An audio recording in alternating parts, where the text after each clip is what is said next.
कौन थे ऋषि कश्यप, जिन्हें भगवान परशुराम ने पूरी धरती कर दी थी उनके नाम? आइए जानते हैं ये पूरी कथा। कथा को सुनने से पहले चैनल को सब्सक्राइब और वीडियो को लाइक जरूर करें। अब आइए सुने। अक्सर हम कश्यप ऋषि और उनके गोत्र की बातें सुनते हैं। पुराणों में कश्यप ऋषि के बारे में बहुत कुछ लिखा हुआ है। आओ जानते हैं कि आखिर ये कश्यप ऋषि कौन थे, कहाँ रहते थे और क्या था इनका कार्य।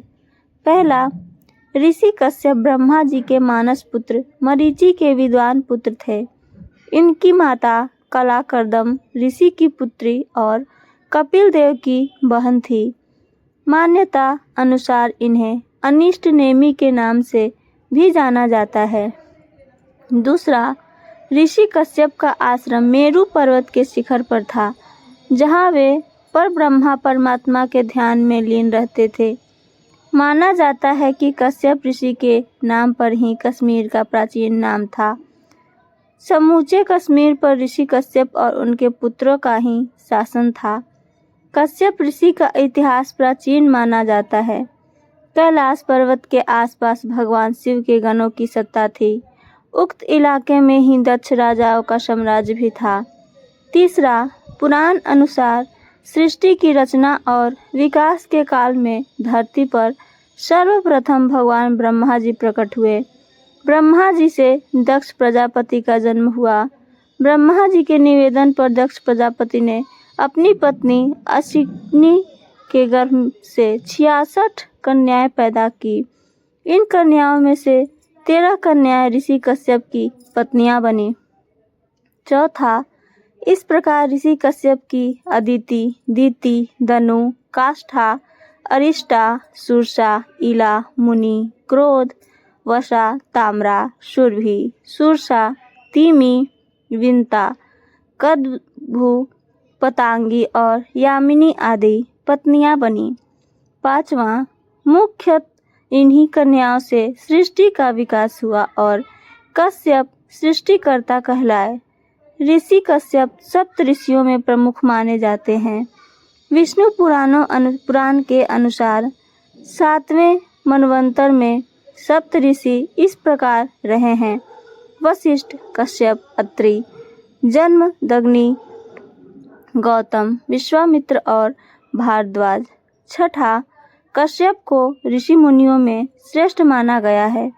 पुराणों के अनुसार हम सभी उन्हीं की संतानें हैं। सुर असुरों के मूल पुरुष समस्त देव दानव एवं मानव ऋषि कश्यप की आज्ञा का पालन करते थे। कश्यप ने बहुत से स्मृति ग्रंथों की रचना की थी। सातवां, ऋषि कश्यप की 13 पत्नियां और उनके संतानें। उसमें से पहला, अदिति। पुराणों के अनुसार कश्यप ने अपनी पत्नी अदिति के गर्भ से 12 अदितियों को जन्म दिया, जिनमें भगवान नारायण का वामन अवतार भी शामिल था। माना जाता है कि चाक्षुष मनवंतर काल में तुषित नामक 12 श्रेष्ठ गणों ने 12 अदितियों के रूप में जन्म लिया, जो कि इस प्रकार थे: विवस्वान, अर्यमा, पूषा, त्वष्टा, सविता, भग, धाता, विधाता, वरुण, मित्र, इंद्र और त्रिविक्रम यानी भगवान वाहम। ऋषि कश्यप के पुत्र विश्वान से वैवस्वत मनु का जन्म हुआ। महाराज मनु को इक्ष्वाकु, नृग, धृष्ट, स्याति, नरिष्यंत, प्रांधु, नाभाग, दिष्ट, करूप और पृषच नामक 10 श्रेष्ठ पुत्रों की प्राप्ति हुई। इसमें से दूसरा, दिति। कश्यप ऋषि ने दिति के गर्भ से हिरण्यकश्यप और हिरण्याक्ष नामक 2 पुत्र एवं सिंहिका नामक एक पुत्री को जन्म दिया। श्रीमद् भागवत के अनुसार इस 3 संतानों के अलावा दिति के गर्भ से कश्यप के 49 अन्य पुत्रों का जन्म हुआ, जो कि मरुदगण कहलाए। कश्यप के ये पुत्र निसंतान रहे, जबकि हिरण्यकश्यप के 4 पुत्र थे: अनुहल्लाद, हल्लाद, भक्त, प्रहलाद और संहल्लाद। तीसरी पत्नी दनु। ऋषि कश्यप को उनकी पत्नी दनु के गर्भ से दिमूर्धा, शंबर, अरिष्ट, हायग्रीव, विभा, वसु, अरुण, अनुतापन, धूम्रकेश, विरूपाक्ष, दुर्यज, अयोमुख, शंकुशिरा, कपिल, शंकर, एकचक्र, महाबाहु, तारक, महाबल, स्वभानु, वृषपर्वा, महाबली, पुलोम और विप्रचिति आदि 61 महान पुरुषों की प्राप्ति हुई। अन्य पत्नियां रानी काष्ठा के घोड़े आदि एक खूल वाले पशु उत्पन्न हुए। पत्नी अरिष्टा से गंधर्व पैदा हुए। सुरसा नामक रानी से यातुधान यानी राक्षस उत्पन्न हुए। ईला से वृक्षलता आदि पृथ्वी पर उत्पन्न होने वाली वनस्पतियों का जन्म हुआ। मुनि के गर्भ से अप्सराएं जन्मी। कश्यप की क्रोधवशा नामक रानी से सांप, बिच्छू आदि विषैले जंतु पैदा हुए।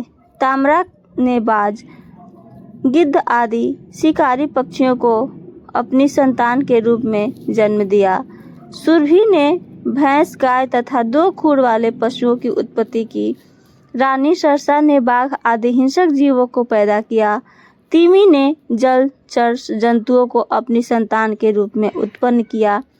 रानी विंता के गर्भ से गरुड़, विष्णु का वाहन, और वरुण, सूर्य का सारथी पैदा हुए।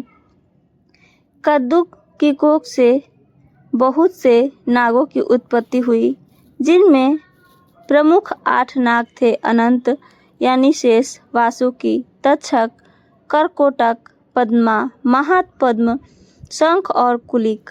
रानी पतंगी से पक्षियों का जन्म हुआ। यामिनी के गर्भ से शलभों यानी पतंगों का जन्म हुआ। ब्रह्मा जी के आज्ञा से प्रजापति कश्यप ने वैश्वानर की 2 पुत्रियां पुलोमा और कालका के साथ भी विवाह किया। उनसे पोलोम और काल के नाम के 60,000 रणवीर दानव का जन्म हुआ, जो कि कालांतर में निवात कवच के नाम से विख्यात हुआ। तो ये थी मेरी आज की कहानी। मेरी कहानी आप सबको पसंद आई हो तो चैनल को सब्सक्राइब और वीडियो को लाइक, साथ साथ अपना कमेंट करना ना भूलें। सुनने के लिए धन्यवाद।